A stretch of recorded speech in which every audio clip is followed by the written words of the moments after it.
welcome back to the VHS Vault. I am VHS Jase.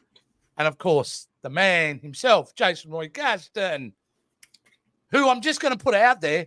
This was his choice this week. It was my choice, yes. And I have absolutely no shame. American Werewolf in Paris. Holy moly. 1998, this thing came out. Yes, it was. You can tell that it's pre 9/11 because they didn't get arrested for breaking into the Eiffel Tower. That's true. That is true. That is true. I saw this, first remember seeing this at the cinema, did not have a great experience at all at the time. And you know what? Sometimes that can happen. I always say the story. The first time I saw Fight Club, I didn't like it. I didn't even bother watching the end of the film. I turned it off 20 minutes to the end and then rewatched it and realized it was one of the masterpieces of that decade. Either way, so I can't judge on films, you know, first time. Yeah, you know, I kind of had a similar experience with Apollo 13. The first time I saw it, no joke. The first time I saw Apollo 13, the movie started an hour and 15 minutes late.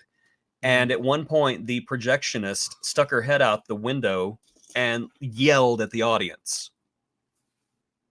And it was the most crazy, because there was this in the old still advertisements that used to pop up. One of them had some popcorn and Coke and said, "What are you waiting for?" And somebody who said, "We're waiting for the movie to start." And the window slid open, and she's like, "If you would like to come and do this yourself, you're more than welcome to." Oh, wow. It's just like, holy crap. So I watched the movie and I was just, wow, that movie was not great. But then I watched it again and I loved it. So I can understand how a weird, surreal thing can mess up your perception of a movie. Absolutely. And so going back, I went in totally open, when no more judgments, went back. I'm sorry, dude, this thing is still pretty horrible. I did not gel with this film at all. And I will go into detail why. Of course you will. Of course you will. I also saw this in the cinema whenever it first came out. And I remember the horrible reviews for it. I went and watched it and I was like, you know, that wasn't so bad. I actually kind of liked it. And I will also say American Werewolf in London is one of my favorite movies of all time. I mean, I have a vintage poster that is framed in my hallway, and I have an autograph from David Naughton, and I adore this movie. Ooh, that's oh yeah. Whenever this movie came out, I thought, I'll tell you, my first thought was, they didn't retread the original. They tried to do something brand new. They took swings. You cannot fault this movie for not trying something new. Now, was it completely successful? Of course it wasn't. It's American Werewolf in Paris. But I still like it. And I know it's bad. But I like the badness. But I will get into what I like about this movie and what I acknowledge as the badness also, because there's a lot of badness.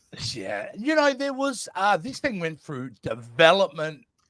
Like for years. There has been so many versions. 6 to 8 years. Yes. Like, it was crazy. You know, including John Landis taking a swinger, coming with an up and idea that was kind of a sequel, more so than the version we get here of London. And it was rejected by basically the studio. So he was like, nah, I'm out. And then amazing writers like Robert Wade and Neil Purvis had a shot at it. I mean, this thing went all over Hollywood. Before finally it gets made by a relatively unknown director.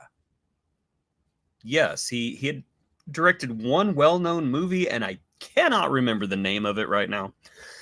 But yeah, he was basically like, oh, this guy had some success with this movie and we can get him for cheap. Let's do it. Because this was a cheap movie. They made it for $25 million, which even back in 1998 was chicken feed. Yeah, it was chicken feed. But it also returned $26 million at the box office. So it also made chicken feed. Yes. So this was a big loss for the studio, I believe. But But I miss those days. I will say that before we get into the start of this movie. I miss the days where studios would make $25 million theatrical films and we'd go see them and they'd get a fair shake of the dice. We don't really get that much anymore. No, they all go to Netflix now. They all go to Netflix. Yeah. Okay, the start of the movie. Oh, okay, now before I get to start the movie, I just want to acknowledge, because I know a lot of criticism was around the two leads. It's Tom Everett Scott and Julie Delpy. I actually think they're probably really strong in this film. I know I'd heard criticism that he had lacked charisma, and I go, no, I thought he was quite appropriate for the role he was playing. And Julie Delpy, I mean, we know what kind of actress she ends up being, but I thought she was great in the role as well. So I liked the two leads straight off the bat. I liked them too. I will say I do think Tom Everett Scott is a little flat in this movie, but I think it's more the dialogue than it is the actor.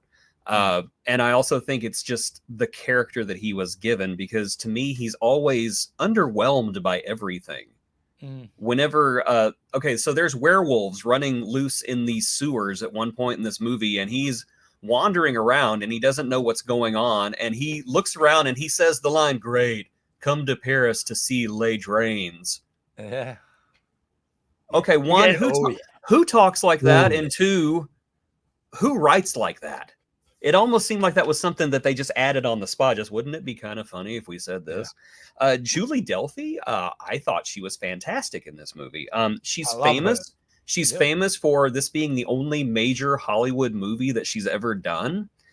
Hey, wasn't she in the Beyond Sunrise? You know, those film with Ethan Hawke. Those. I don't think that was like a. I don't think that was like a Hollywood movie. No, that's more independent. Yeah, it's independent. But this was the first and only like Hollywood movie that she ever did, and she has made it no secret that she had an absolutely dreadful time doing this movie, and she only took the part because she needed like a car or something. Which, you know, fair is fair. She did not phone it in. I can't imagine this script grabbing anyone who read it. They were like, "Look, this is a paycheck movie. This is a paycheck movie." I'm going to once again say it's got some interesting ideas. It's got some very interesting ideas. It has. It does not execute them great, but I think as an idea movie, I think it's pretty darn good. And if it had not been a sequel to An American Werewolf in London, I really think people would have looked at it through different eyes. If they Agreed, just called, and it's burdened by that. It is, and it was burdened by it. It was an unnecessary sequel. Not that the fact that they didn't need to make it, they just didn't need to make it a sequel. They could have made it its own thing. There's no connective tissue. There's a little bit of connective tissue. Well, I'd love to get into that because I didn't see that. There was, and whenever I tell you what it is, you're going to think, of course. But yes, are you really referring to the fact that they go into the mythology of the lichens as such? That's what they're. Yeah, they kind of go into it. They explain a little bit more.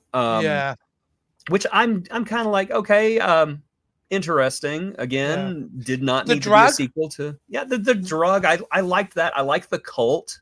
Yeah. The idea that there's a cult of werewolves who are basically like skinheads. Yeah, I liked that idea.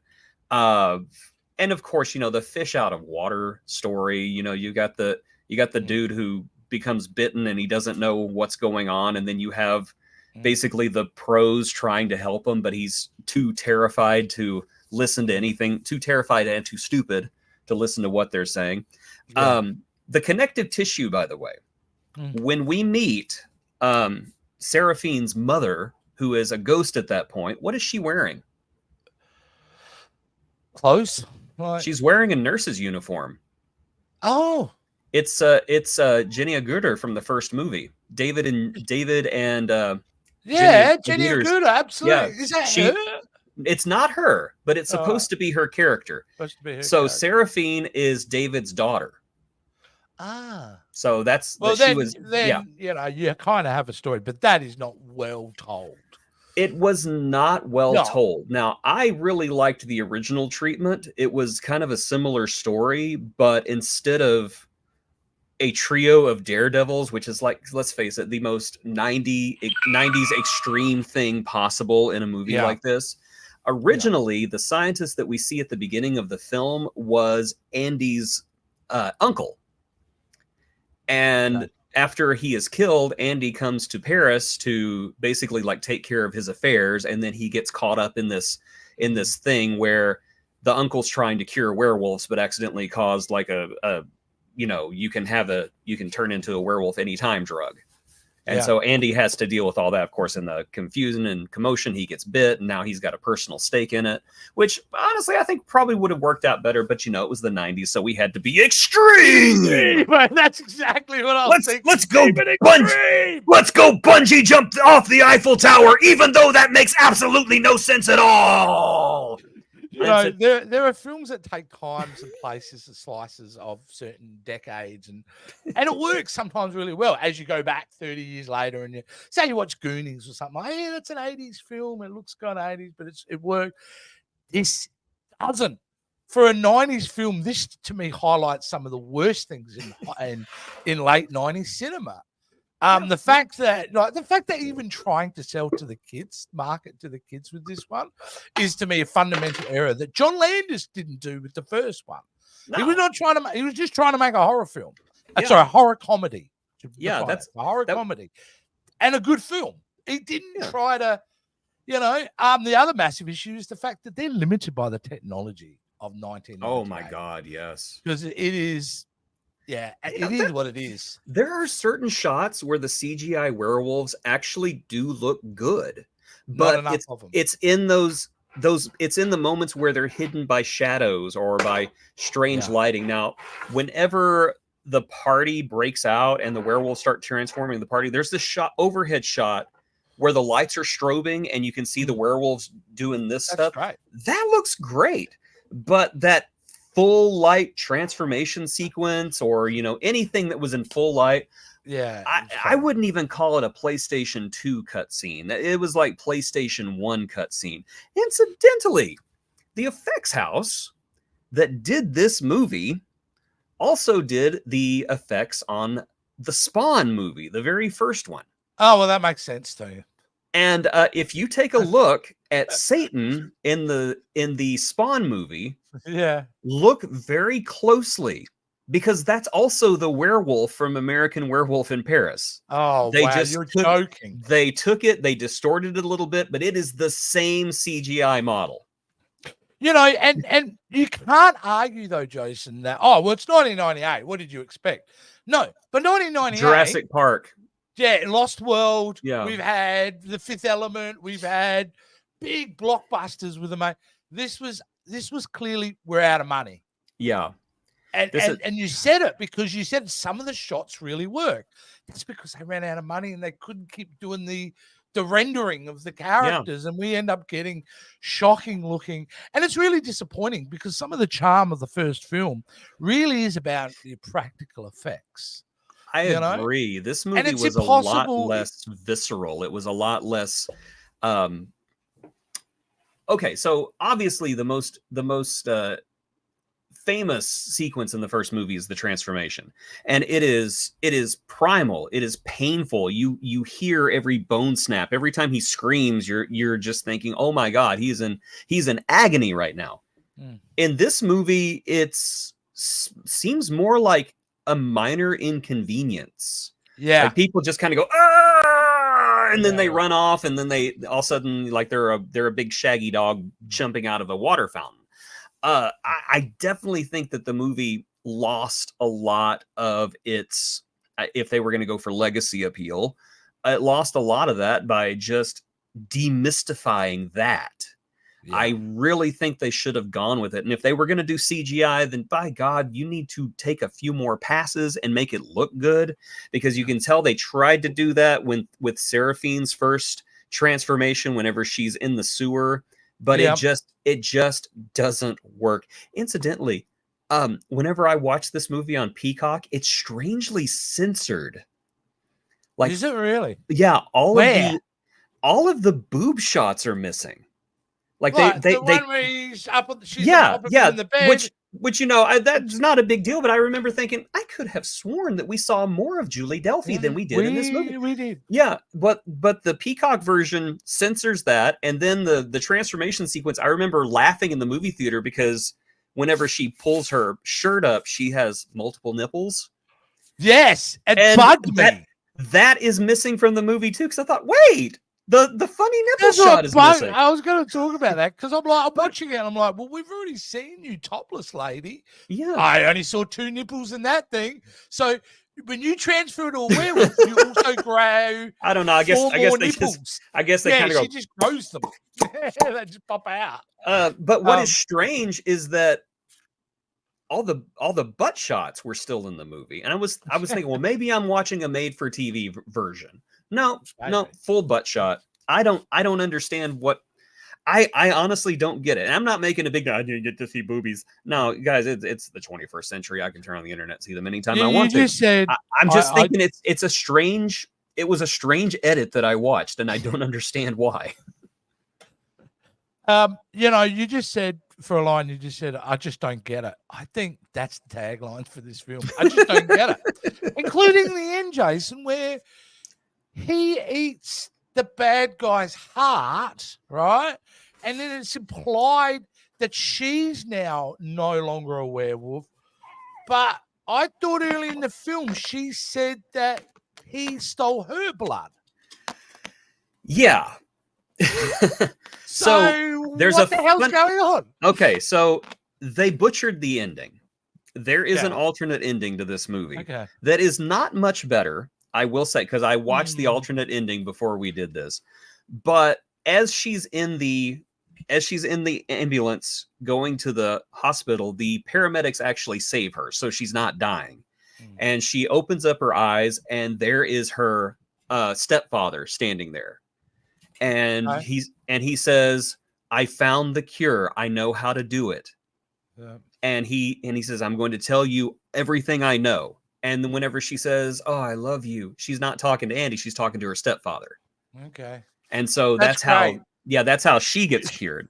Tell us about a scene that we'll never get to see. Yeah, great writing that is. Well, I'm glad we didn't get to see it because it picks up a couple of years later where Andy and Seraphine have their first child, and they bring the baby out, and they're just, oh, isn't it a cute baby? And then it shows the baby, and the baby opens up his eyes, and it's got werewolf eyes. And I'm just like, oh, that is a sequel I wanted to see. It's like Baby's Day Out meets American Werewolf. What? I don't mind that particular shot because you would have made it echo the one with David in American Werewolf when he's in bed.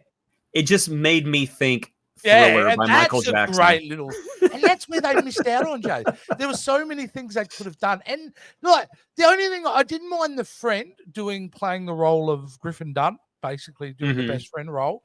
Shout out to the mum from Modern Family. I didn't mind her in this film, and the one interaction she does disappear though.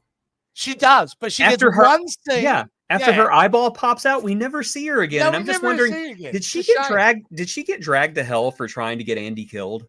I have no idea, but I love that little interaction in the bathroom. All three of them. I did like the fact that you had the helpful ghost, and then you had the ghost that just basically wanted you to die. Yes. And which has probably been me as well. I'd be like, come on, man, just die already so I can move on. I honestly wish that they would have carried that through the film and some more. Like have the Modern Family ghost go to the other werewolves and say, hey, I can tell you where to find him, okay? Just kill him, okay? But she just disappears, and it's just B-plot. Would have been a fun B-plot. But she just vanishes, and it's just like it's so much wasted opportunity. It's like, why did you even introduce her in the first place? That's right. No, she was. I thought she was quite good in that, in the little minor role that she has. But like it's a film that, the problem is it's American Werewolf in Paris. Paris, one of the most iconic cities in the world. And really, what do we get to see? We get to see the Eiffel Tower and back streets and clubs. Well, we get some establishing shots. They shot this movie in Belgium because. Whenever I think Paris, I think Belgium. That is definitely something I loved about American Werewolf in London is that they were in London. Yeah. They showed London. They walked around Piccadilly Circus. They walked around. I think they walked around Trafalgar. Isn't Yeah. Where did the amazing scene at the end of that first film where the werewolves is that Piccadilly Circus? That's Piccadilly Circus. Yeah. Yeah. It's basically London's great. Times Square. Yeah, Which I love. I love Piccadilly Circus. I want to go back to London one of these days.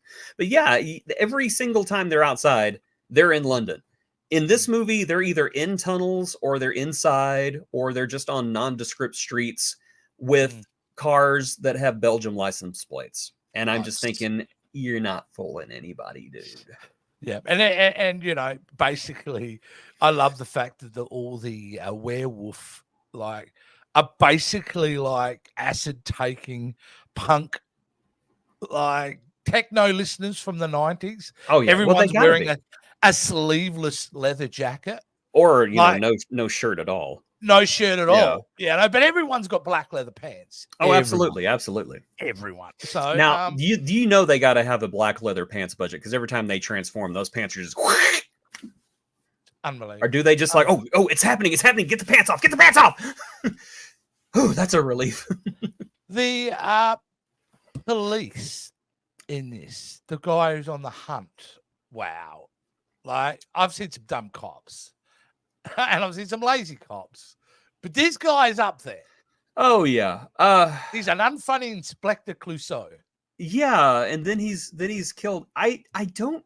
That's one thing about this movie I find very odd, is that the police are kind of incompetent, but at the same time, it's like the movie wants to punish them just for being police.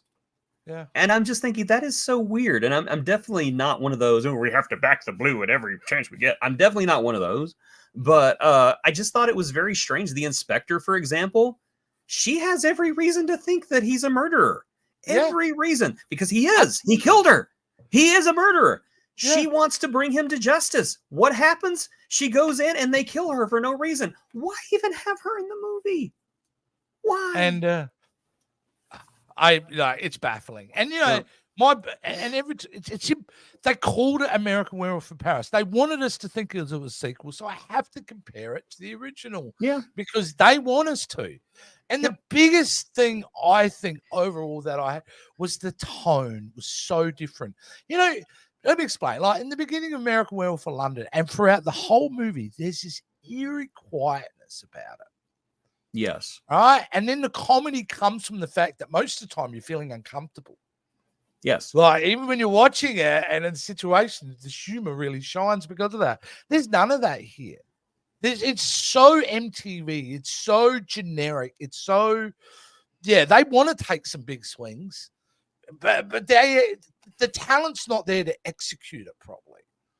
And the fact that this script even got greenlit has me shaking my head. Like it really does. Because it's by an hour in, I'm bored out of my mind too. I think this is one of those cases where the studio had the rights to the IP and thought, well, let's make a sequel and make some money off of it. Now I'm going to say again, because I know I've been bashing this movie, I do enjoy it. I enjoy it. Unironically, I actually do like this movie.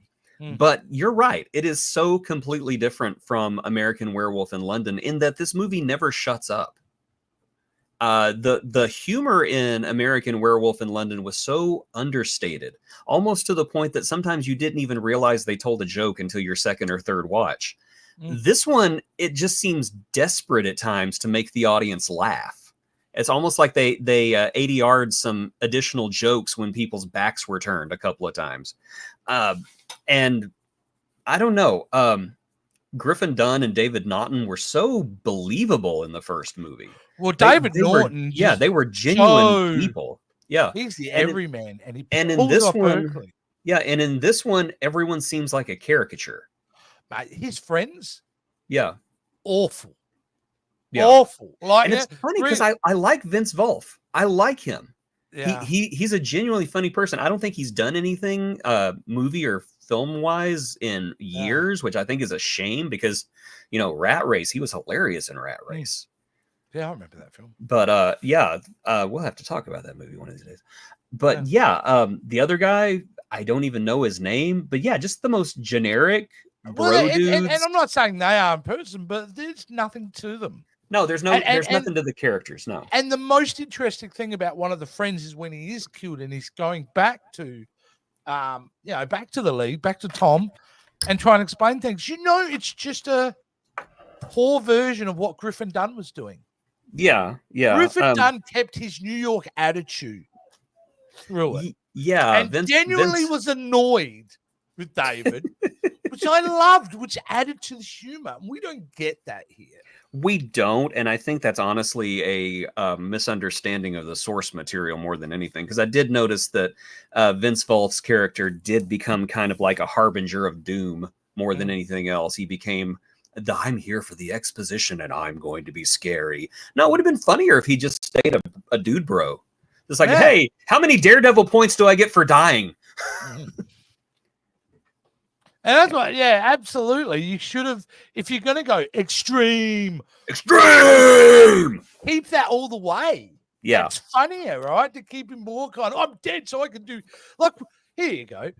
If you're out for extreme thrills and you're dead, it would have been awesome to see scenes of him doing things like that. Because he can't die, so he's jumping off roofs, he's putting himself in front of buses, like he's doing stuff that, he can do now. Yeah, it would have been amazing. It would have been amazing.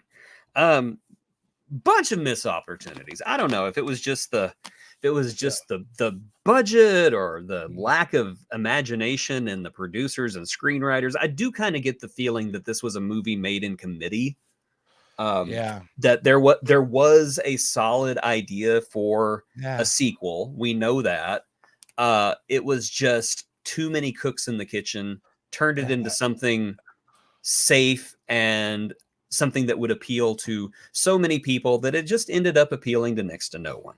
Look, you also got to probably call out the way it was shot, because it adds there's no scope to this film. Everything feels very TV like. Yes. And the editing, like, come on, dude, you and me could have tightened this thing right up.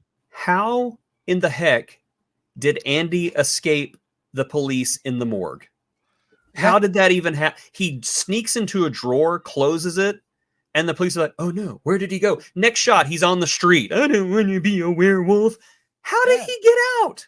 Was there a secret passage? Did he wait for them to pass? I mean, I can tell there was an edit there, but it's a bad edit. It's a bad edit, which, I think there's probably a whole series of events with it. Oh, I'm sure. Enough. I'm sure. I mean, what's a shame, though, is the concept of having an American werewolf in different cities, I like very much. Oh, me too. And I still think there's opportunity there. I think there's material you can mine from that. Absolutely. I mean, and, a smart writer could really literally reignite this franchise. You could do it. I could do it. I have ideas. I have all kinds of ideas.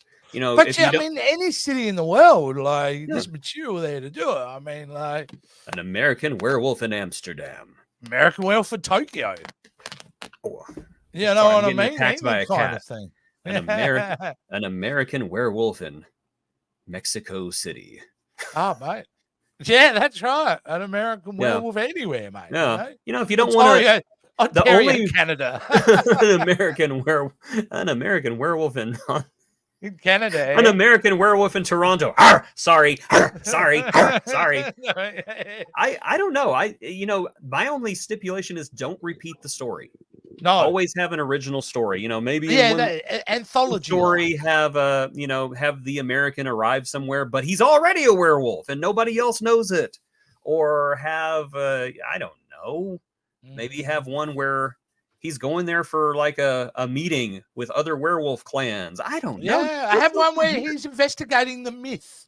Yeah. Of werewolves. There's many ways you can go in. Or like girls as well. I think there's something really you could do wonderful with a female lead actress. Absolutely. I enhance that fear. That was something I was actually going to ask you, is if you thought that there was potential for an American Werewolf sequel. And apparently you do. So I do. Look, I would be cool with them revisiting Paris and doing it right. Yeah.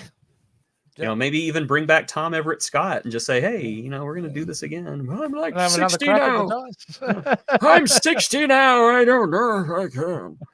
Yeah, I think that there's a lot of potential. You know who I would, and he wouldn't do it because he's already done it, but he has shown recently that he can do werewolf material really well. I'd actually go to the composer Michael Giacchino, who did Werewolf by Night. Oh yeah, because I love that. I watched that again just recently. It's so great. I'd seen it in black and white, but I actually went and watched the color one. Yeah, which I love because they didn't just make it color; they gave it the 70s kind of. Oh, nice. Treatment. I need to watch that. Sepia tone treatment. I love it. Yeah. So, but yeah, I think there's a way to do this for sure. It's an IP, you know, not everyone's going to remember, but you just come out with a strong story, you can do it. Hey, if Predator can reinvent itself, then absolutely. American Werewolves in yeah. I don't know, Bangladesh. Dude, I'd accept American Werewolves. Yeah, that'd be cool. American Werewolves. Title. All right. Yeah, whoever owns the IP, contact me. I will be happy to write it, and it won't suck. Yeah. I promise you it won't suck. Not as much as this, unfortunately, mate. I know you probably, but we've all got our guilty pleasures. Is this a guilty pleasure? Yes, it is. I acknowledge, excuse me, I acknowledge the movie is not good. I acknowledge that. I acknowledge it happily, but you know what? I also know Taco Bell isn't good, but I still love it. I will still eat it. And, well, you had Taco Bell with me. I mean, you said you enjoyed it. And, it's the only reason I'm going back to America. But you know, whenever you were eating it, you thought, oh, crikey, this is so bad. But it's so good. I like the movie for the following reasons. I think Tom Everett Scott is he's one of those people I think whose career should have been bigger, and it wasn't. I know he's had a good career, but I think television actor really wasn't he? He had done a couple of movies like That Thing You Do. And of course. Yeah, if this movie would have been a little bit more successful, I think his star would have burned brightest. Of course, my favorite Tom Everett Scott role, Booster Gold in Justice League. Our boy brought Booster Gold to life, and he did such a great job with it. Vince Vaughn is good. Oh gosh, stop that! That's a bare leg. Stop it. Vince Vaughn, I think, was quite a fun actor. I really wish he was working more these days. I think he's doing stage stuff nowadays because he gets more of that instant gratification out of that, which, you know, good for him. Do what makes you happy. I'm not sure what the other guy's doing. I'm not even sure if I remember what his name is, but, you know, he had potential to be good too. But yeah, I liked the cast. I liked the stupidity of the movie. The whole idea of bungee jumping off of the Eiffel Tower. The first thing I thought was, have you not seen what this tower looks like? This is not bungee jumping material. It feels like you would be hitting things. Yeah, which, you know, good on them. That's exactly what happens. Yeah. But I would have liked to have had a line like, what did you expect? You bungee jumped off the Eiffel Tower, you idiot. The fact that there's no security at the Eiffel Tower or the Statue of Liberty apparently is rather amusing. The Statue of Liberty scene bothers me so much. It just absolutely bugs me just because I'm a stickler for like accuracy, and they sized up that torch so much to get that to work that to me, it's just stupid at that point. Like, it's even dumber than the Eiffel Tower because the door to get onto the torch back whenever you could is like that tall. I mean, you gotta like squeeze out of it. And they have this gigantic double door going out, and, you know, this huge balcony. And no, that's not how it is. It is teeny tiny. The statue's big, but it's not that big. No, yeah, it's not that big. Yeah, that was the scene, I guess, that they put in to put in place of the alternate ending. So it's like, yeah, this ending's stupid, but I think we can go stupider. You know, when I first saw, and I got to see the statue, it wasn't that close, but I got to see it from a distance. Yeah, we saw it on the edge. It was like that big. Yeah, and it's just, you know, but, you know, I saw it enough in scale. It was actually the night that Joe picked me up. Anyway, and then straight away, my head goes to Ghostbusters 2. I'm thinking, no way was the Statue of Liberty bigger than these buildings. No. It's just there to that. It's like completely. Yeah, but that's film for you. You know, the funny thing is, whenever who made Cloverfield? Was that J.J. Abrams? Yeah, it was one of Yeah, his mates. yeah. Wasn't it? He Whenever produced it, J.J. yeah. Abrams made Cloverfield, Yeah. they showed some of the movie to test audiences, and the test audiences overwhelmingly said, "Yeah, it looked weird because the Statue of Liberty's head was so small." And of course, his response was, "That's how big the Statue of Liberty's Of head Liberty. actually is." So they ended up having to size it up to not make it look weird. Yeah, it's funny. I mean, the Statue of Liberty, I'm not dogging on the Statue of Liberty. I think it's an amazing structure. It's a beautiful structure, but it's not as big as you think it is, which is strange because you can No. walk up inside of it. It's big. It's just not as big as you think it is. Well, it's not as big as, like, from my perspective, that I've seen on the screen my whole life. Like, Yeah. I've seen that, and then I finally get to see it, and I go, "Start, mate, right here about the scale." I always felt like the base of it, the actual brick and mortar part. Oh, of yeah. it, Yeah. seems appropriate, but it feels like it's like, you know, a chocolate bar. You bought a chocolate bar 40 years ago, it was this big. Now you buy the same one, it's like 25% less, and it feels like slowly, it's shrinkflation with the Statue of Liberty. Yes, it is. But all right. I enjoy the dumbness of this movie. I enjoy the cast. I enjoy the fact that they tried to add more lore, and the lore that they added to me was not terrible. I liked the idea of the werewolf cult being skinheads. I liked the idea of the drug that induces a transformation at any time. This movie is littered with good original ideas executed in one of the worst ways possible, and yet somehow through this calamity, I still have a soft spot for this movie, and I will not apologize. I'm sorry, but American Werewolf in London is still one of my favorite movies of all time. It is far superior. Going on with your, like, the way you're phrasing it, I like the fact that I never have to watch this again. I'm gonna watch it again. Every time I turn this movie on, I'm gonna IMU. Hey, guess what I'm watching? That's right. I'm sure if there was a way for you to figure out to be able to hack into my streaming and force playing that movie to me, you would. I would. I totally would. I would be sending Mouth by Bush to your phone. I would be, I'd be sending, like, I don't know. I may just, like, send you random clips over IM just to annoy you, because thanks. I get off on that kind of thing. Yeah. Well, next time we come back to the VHS vault, we're going into unknown territory for you, which is interesting. Are we? We are indeed, because we're going back to the Predator universe for the third movie of the franchise. Predator 3. No, Predators. Oh, they're doing the alien thing. Kinda. So it's the Colonial Marines versus Predators. Maybe not, but, and I'm not going to spoil it, but it's a story that is fresh enough that I think you'll find interesting. So the next time we're on the VHS vault, we'll be talking about the 2010. Robert Rodriguez kind of was behind it all. Rodriguez. Like, he didn't direct him. He was a big producer. And a phenomenal cast, but we'll be talking about that next. And then the one after Predators, we'll throw it out there as well, because I'm a massive fan of this film, and I found out you've never seen it. So I'm really excited to be able to show you. It's a Joel Schumacher film, so don't get too scared. Falling Down with Michael Douglas. Made in 1990. Oh, I thought you were talking about a Predator movie. I was doing the math in my head, wondering how is that possible? Wasn't he dead by that time? I've returned from the grave to add butts to Predator. Look at their hind ends. Line for that. Joel Schumacher is still a great director. He was. He was a great director, and I will be perfectly honest.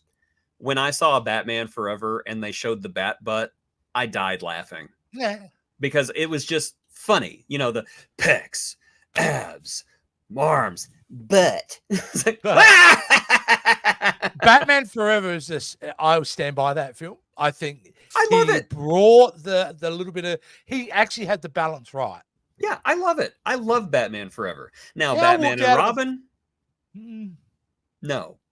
Just know. That crosses that boundary of being bad, but yeah, that like was you a are with this little film, too much. it is enjoyable to watch. It is enjoyable, yes. Not as enjoyable as American Werewolf in Paris, though. Again, I know it's a bad movie.